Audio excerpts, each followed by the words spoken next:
3 4 1 2 ও চাঁদ জেগে থাকো, ও তারা জেগে থাকো, ও চাঁদ জেগে থাকো, ও তারা জেগে থাকো, ও চাঁদ জেগে থাকো, তারা জেগে থাকো। আজকে সবার ঘুমের ছুটি, চোখের পাতা খোলা রাখবো, কৃষ্ণ নামে নেচে গেয়ে আজ সারা রাত জাগবো। আজকে সবার ঘুমের ছুটি, চোখের পাতা খোলা রাখবো, কৃষ্ণ নামে নেচে গেয়ে আজ সারা রাত জাগবো, সারা রাত জাগবো। আজকে সবার ঘুমের ছুটি, চোখের পাতা খোলা রাখবো, তবে নেচে গে আজ সারা রাত জাগবো, আজ সারা রাত জাগবো, আজ সারা রাত জাগবো, আজ সারা রাত জাগবো, আজ সারা রাত জাগবো, ও আজ সারা রাত জাগবো, আজ সারা রাত জাগবো, ও আজ সারা রাত জাগবো, ও আজ সারা রাত জাগবো, আজ সারা রাত জাগবো, ও আজ সারা রাত জাগবো। प्रेम से बोलो नवद्वीप धाम की, জয় चैतन्य महाप्रभु की, জয় समूल भक्त मंडली की, জয় निज निज गुरु महाराज गण की। জয় प्रेम से बोलो चैतन्य महाप्रभु की। জয়। ঘুম আসছে কি? জানি তাই ঘুম ভেঙে গেছে সকলে, হ্যাঁ সকলের ঘুম ভেঙে গেছে। এই যে মাঝে মাঝে একটু ফুচকা খাইয়ে দিলে ঘুম ভেঙে যায়। আস্বাদন করবো বর্তমান পরিবেশিত লীলা শান্তপুর মিলন, খুব সুন্দর একটি বিরহের লীলা। চৈতন্য চরিতামৃত থেকে আমি বেশিরভাগটা আজকে গাইব। শান্তপুর মিলন। মহাপ্রভু শ্রীধাম নবদ্বীপে আবির্ভূত হয়েছেন। আপনারা সকালে আজকে সেই লীলা আস্বাদন করেছেন। আমি সেই লীলাটি গিয়েছিলাম, একদম প্রথম লীলা আবির্ভাব।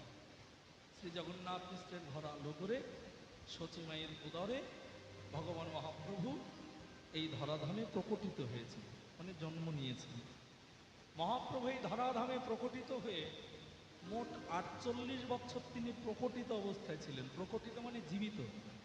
মোট 48 বছরের যে লীলা, সে 48 বছরের মধ্যে অর্ধেক কালের লীলা আজকে আমরা আস্বাদন করব।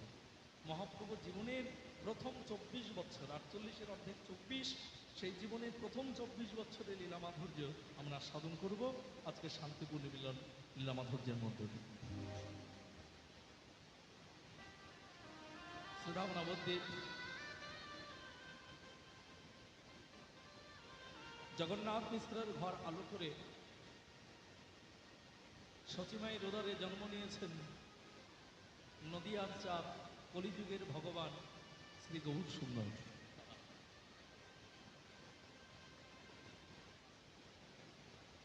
সেই ভগবান আবির্ভূত হওয়ার পর মোট 48 বছর তিনি প্রকটিত অবস্থায় ছিলেন।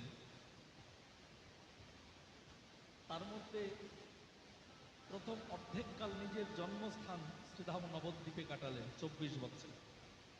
সেখানে বাল্যের, কৈশোরের, প্রৌঢ়ত্বের এবং যৌবনের যে লীলা তিনি করলেন, মহাজনগণ সেই সময়কালের নাম দিলেন আদি লীলা। তাহলে ঘটনাটা কোথায় গিয়ে দাঁড়াচ্ছে? কবিরাজ গোস্বামী জানাচ্ছেন চৈতন্য চরিতামৃত। 24 বছর প্রভু গৃহে অবস্থা, গৃহে অবস্থা, তাহা যে করিলা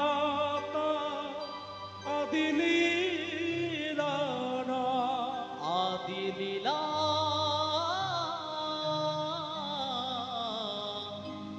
লীলা না। 24 বছর শেষ যেই মাঘ মাস, তার শুক্লা পক্ষে প্রভু করে সন্না করিলা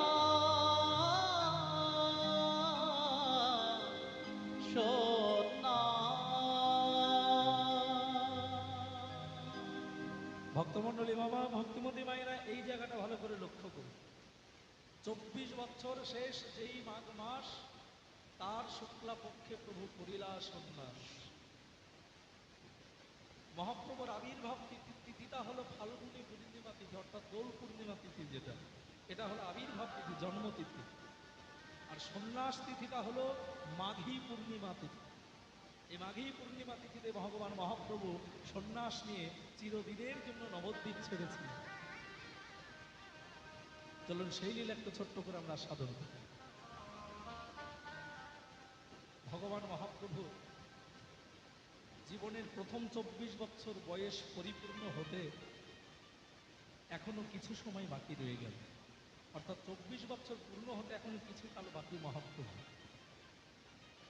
ইতিমধ্যে সংসারে অনেক ঘটনাই ঘটেছে।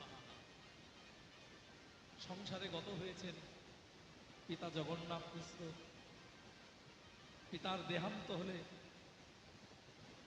ভগবান নিমাই গয়াধামে গিয়ে শ্রী বিষ্ণু পাদ পদ্মে পিণ্ড প্রদান করলেন। গত হয়েছেন মহাপ্রভুর প্রথমা স্ত্রী, কি নাম গো মায়েরা? লক্ষ্মীপ্রিয়া। লক্ষ্মীপ্রিয়া কেন মারা গেল জানেন? লক্ষ্মীপ্রিয়ার মৃত্যুটা কেন হয়েছে? এই লক্ষ্মীপ্রিয়াকে নবদ্বীপে রেখে মহাপ্রভু গিয়েছিলেন নিজের পিতার জন্মস্থানটাকে দর্শন করতে, বাংলাদেশের শ্রীহট্ট। আর সেখানে গিয়ে কিছুকাল ভগবান মহাপ্রভু অপেক্ষা করেছিলেন, অবস্থান করেছিলেন। আর সেই বিরহ যন্ত্রণাটা সহ্য করতে না পেরে বিরাহরূপ সর্পাঘাতে মৃত্যু হয়েছিল মহাপ্রভুর প্রথমা স্ত্রী লক্ষ্মীপ্রিয়া। আর লক্ষ্মীপ্রিয়া চলে গেলে মৌন হয়ে পড়লেন নিমাই। অধ্যাপনায় মৌন বসে না, সঙ্গী সাথীদের নিয়ে হরিনাম কীর্তন গাই না, ঘরের বাহির হয় না। কি হলো এই সোনার নদিয়া?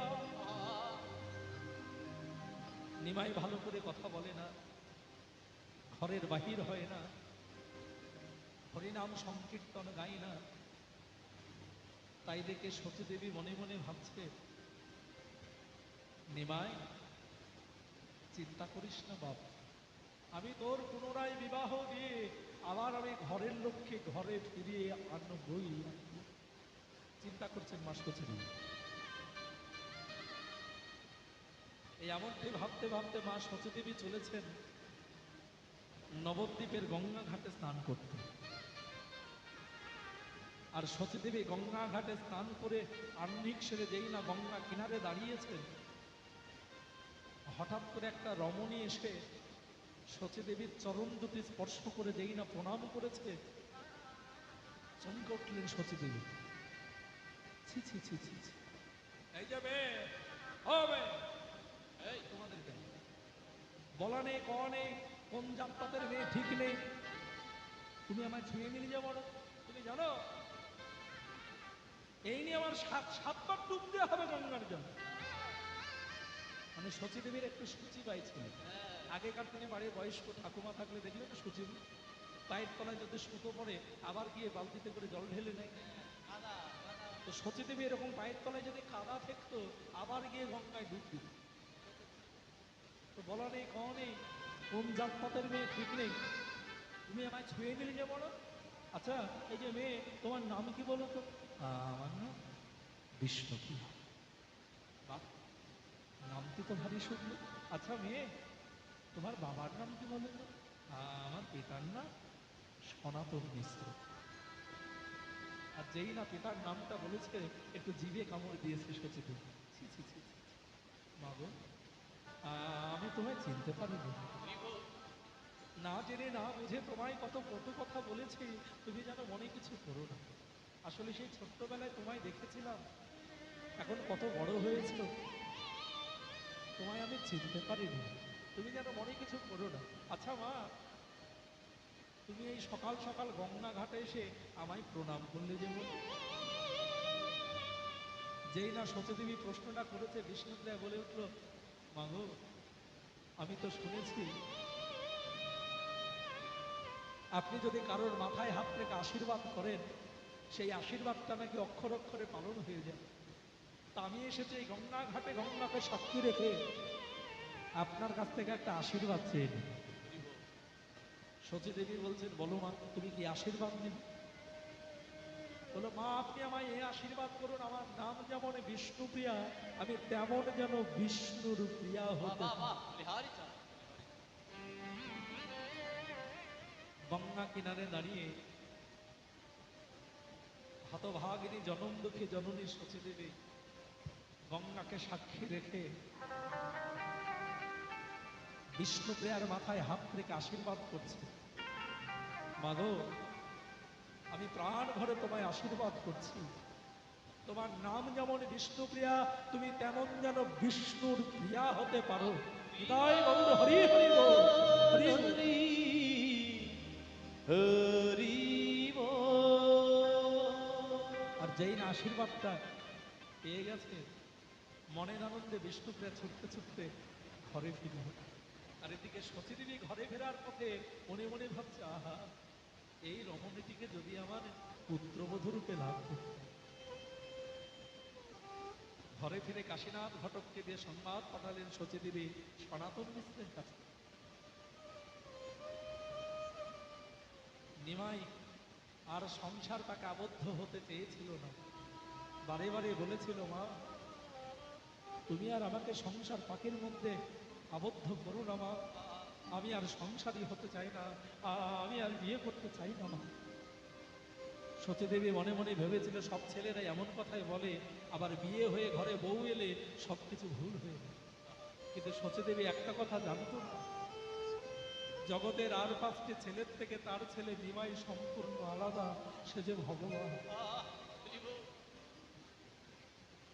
অবশেষে বিষ্ণুপ্রিয়ার সহিত মহাপ্রভুর শুভ পরিণয় হতে চলেছে। নিমাই যখন বিয়ে করতে চলেছে, যাওয়ার সময় মাকে একটা কথা বলে গেল, যে কথাটা সব ছেলেরাই মাকে বলে যায় বিয়ে করতে যাওয়ার সময়। কি বলে যায় গো মাইনা? যায় বলে, কি বলে যায়? মা আমি তোমার জন্য মুমুর আনতে চললাম, পিঠে ভালো করে শক্ত করে বস্তা বেঁধে দেবে না? ওই জন্য তার বৌমা কেউ বলে না, বোমা বলে ডাকে। দেখবেন সব বোমা মা স্কিনটা আছে, একটু স্পর্শ করলে ব্লাস্ট করবে, এটাই গৌর।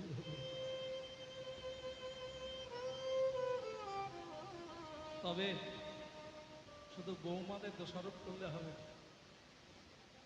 বৌমাকে যেমন মেয়ে হতে হবে, শাশুড়িকেও তেমনি মা হতে হবে। তবেই এই বৌমার শাশুড়ির বিবাদ মীমাংসা হবে, নচেত কোনোদিন। আমি দেখেছি অনেক সংসার শাশুড়ি ও বৌমাকে মেয়ে ভাবতে পারে না, তাহলে মেয়ে শাশুড়িকে কি করে মা ভাববে?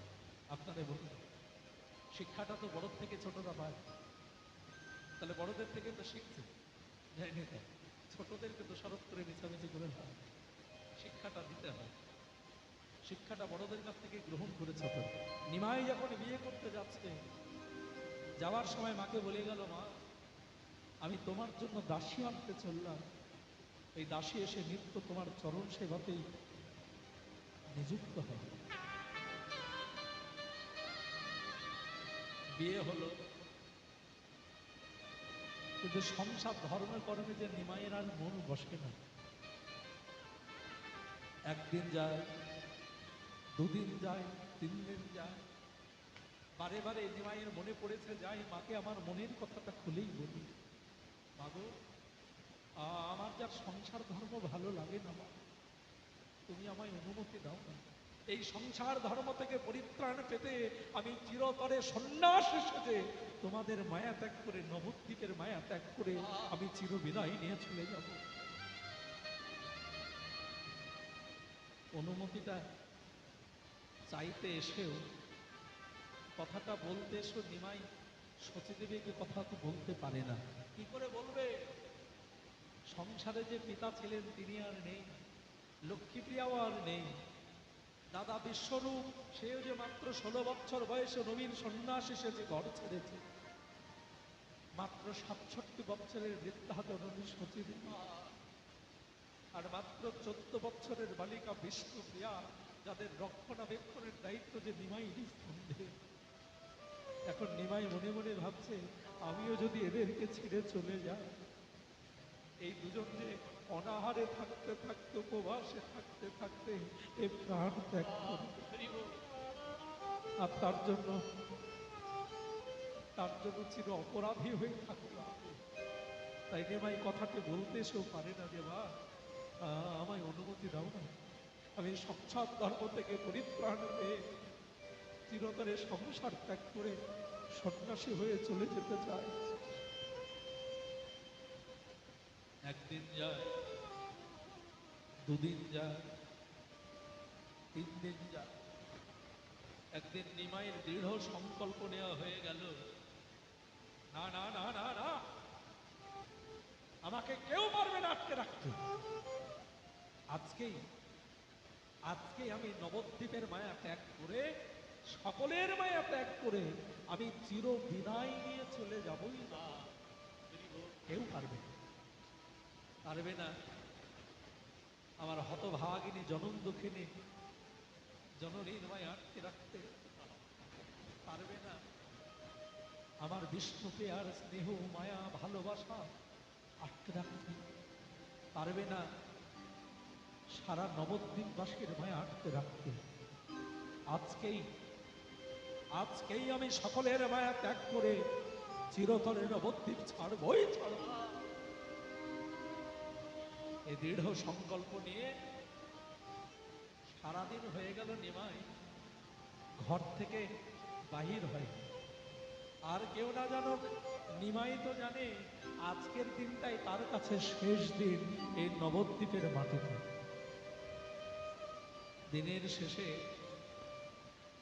মা সচীদেবী খাবার পারস করে নিমাইকে ডেকে বলছে, নিমাই নিমাই, সারাদিন যে কিচ্ছু খাসনি বাবা, তুই তো জানিস নিমাই, তুই না খেলে আমি যে নিজের মুখে এক মুঠি অন্ন তুলতে পারি না। আই না বাবা, একটু খেয়ে নে। নিমাইয়ের অন্তরটা ফেটে যাচ্ছে, কিন্তু চোখের জলে কাঁদতে পারছে না। কি করে কাঁদবে? যদি চোখের জলে নিমাই কেঁদে ফেলে তাহলে মার কাছে ধরা পড়ে যাবে, তাহলে তার যার কোনোদিন সন্ন্যাসে যাওয়া হবে না। ধীরে ধীরে মায়ের পাশে বসে গদগদ কণ্ঠে নিমাই বলছে, মা, কেন যে আজকে আমার খেতে মন চাইছে না, তবু তুমি যদি একটু নিজের হাতে করে আমায় খাইয়ে দিতে। মাগো, এ সেবায় হয়তো তোমার হাতে আমার শেষ সেবা, আরো হয়তো কোনোদিন তোমার হাতে আমার সেবা পাওয়া হবে না। সচীদেবী মুঠে মুঠে অন্ন তোলে নিমাইয়ের বদনে দিচ্ছে।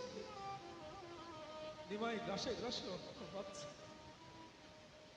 তার ভিতরটা ছৌচির হয়ে ফেটে যাচ্ছে, কিন্তু কাঁদতে পারছে না। মা, এ সেবায় হয়তো তোমার হাতে আমার শেষ। অবশেষে গভীর রাত, নিমাইয়ের যাবার পালা। চৈতন্যময় শ্রীহরির কৃপায় গভীর নিদ্রায় নিদ্রিত ঘরের লক্ষ্মী বিষ্ণুপ্রিয়া, হতভাগিনী জনম দুঃখিনী জননী সচীদেবী। গভীর রাত, নিমাইয়ের যাবার পালা। বিষ্ণুপ্রিয়ার পাশেই শয়নে ছিলেন মহাপ্রভু। চরণের নুপুর দুটি বিষ্ণুপ্রিয়ার পাশে খুলে রেখে ধীরে ধীরে মায়ের চরণের সম্মুখে এসে দাঁড়িয়ে, মা ঘুমোচ্ছে তো, এবারে নিমাই নয়নের জলে বদন বসে হাহাকার করে যাই। যাবার আগে একবার হতভাগিনী জনম দুঃখিনী জননীর চরণ দুটি স্পর্শ করে প্রণাম করে যায়। যে মা শুধু 10 মাস 10 দিন গর্ভে ধরুননি, 13 মাস কক্ষে ধরেছিলেন, যাবার আগে সেই হতভাগিনী জনম দুঃখিনী জননীর চরণ দুটি স্পর্শ করে প্রণাম করে যায়। এই সতীদেবী যেই না নিমাই সতীদেবী চরণ দুটি স্পর্শ করতে যাবে, থমকে দাঁড়ালো, না, আমি যদি মায়ের চরণ স্পর্শ করি তাহলে আমার মা হয়তো জেগে যাবে, আর মা যদি জেগে যায় আমার সন্ন্যাসে যাবার বাধা হয়ে দাঁড়াবে। তাই নিমাই দূর থেকে মায়ের চরণ দুটি লক্ষ্য করে প্রণাম জানাচ্ছে।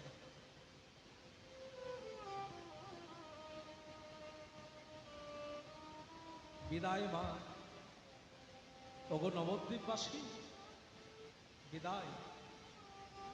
জানি না আর কোনোদিন তোমাদের সঙ্গে দেখা হবে কিনা, তোমরা সকলে আমায় আশীর্বাদ করো। আমি যে কাজের জন্য আমার হতভাগিনী জনম দুঃখিনী জননী আর ঘরের লোককে বিষ্ণুপ্রিয়ার মায়া ত্যাগ করে চলে গেলাম, ভগবান যেন আমার মনস্কামনা পূর্ণ করে, এ তোমায় আশীর্বাদ করি। বিদায় মা, বিদায়। মাগো, মায়ের চরণের সম্মুখে নিমাই আঁচল পেতে ধরেছে। যাবার বেলায় শুধু একটু ভিক্ষা দেবে মা? না না, তোমাকে ঘুম থেকে উঠতে হবে না, তুমি ঘুমিয়ে ঘুমিয়েই দাও। জানো মা, তোমার নিমাই আর কোনোদিন তোমার কাছে কিচ্ছু চাইতে আসবে না।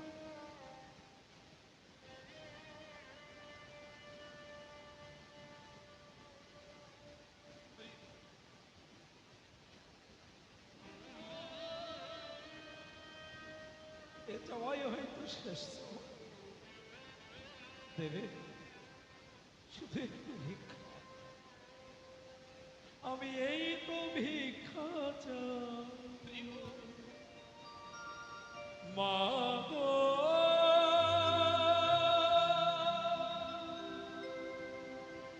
এই তো ভিক্ষা চাই,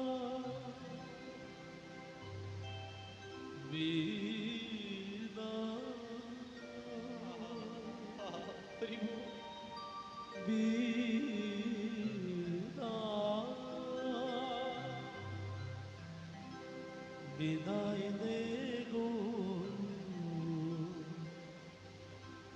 বিদায় দে গো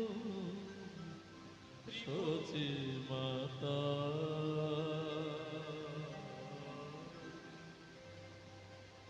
সন্ন্যাসে যা আমি, সন্ন্যাসে যা। হরি বল, হরি বল, হরি বল,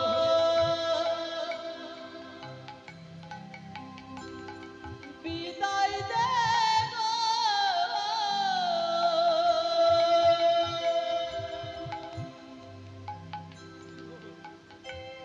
বিদায় দে গো সতী মাতা।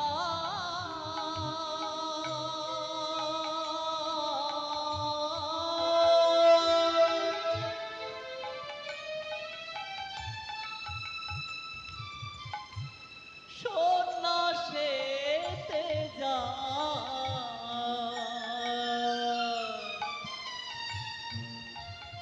মাগো,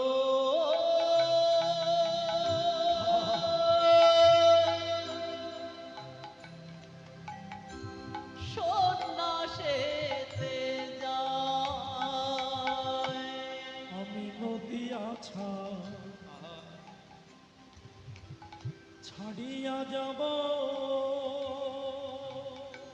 মাগো,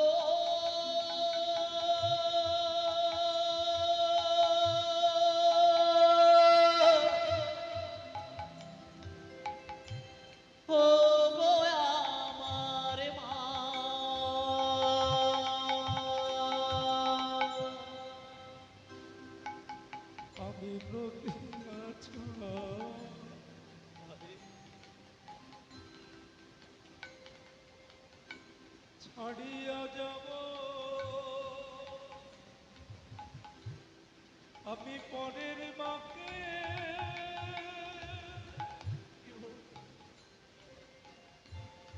মা বলিব গো ও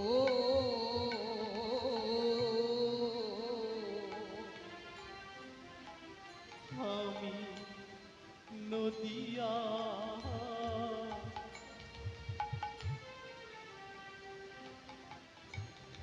নদিয়া ছাড়িয়া যাব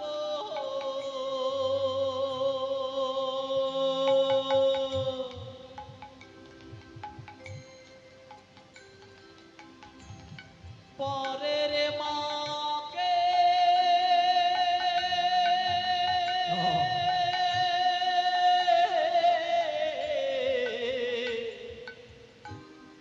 মাব লিব গো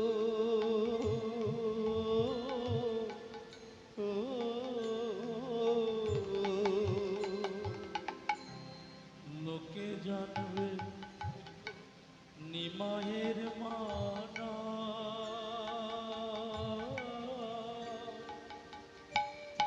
বিদায় দে গো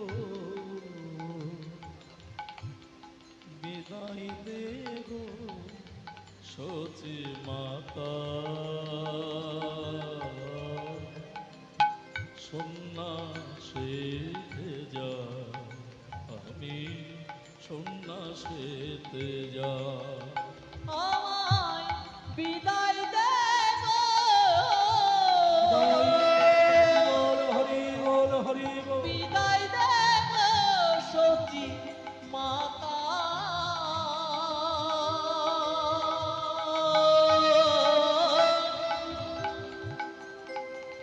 সন্ন্যাসেতে যায় মাগো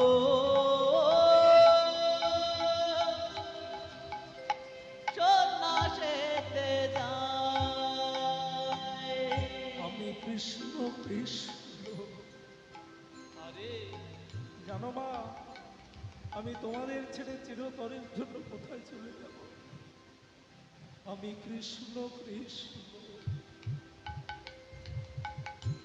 কৃষ্ণ বলে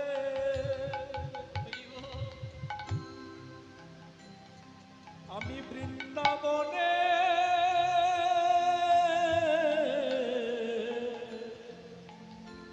যাব চলে গো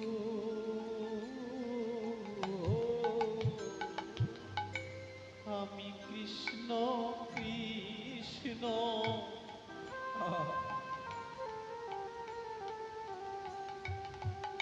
মুখে কৃষ্ণ বলে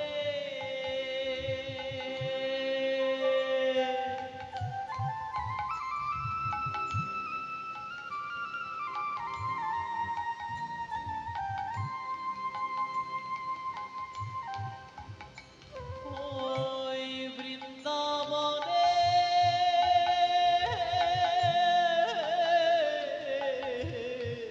আহা যাব চলে মা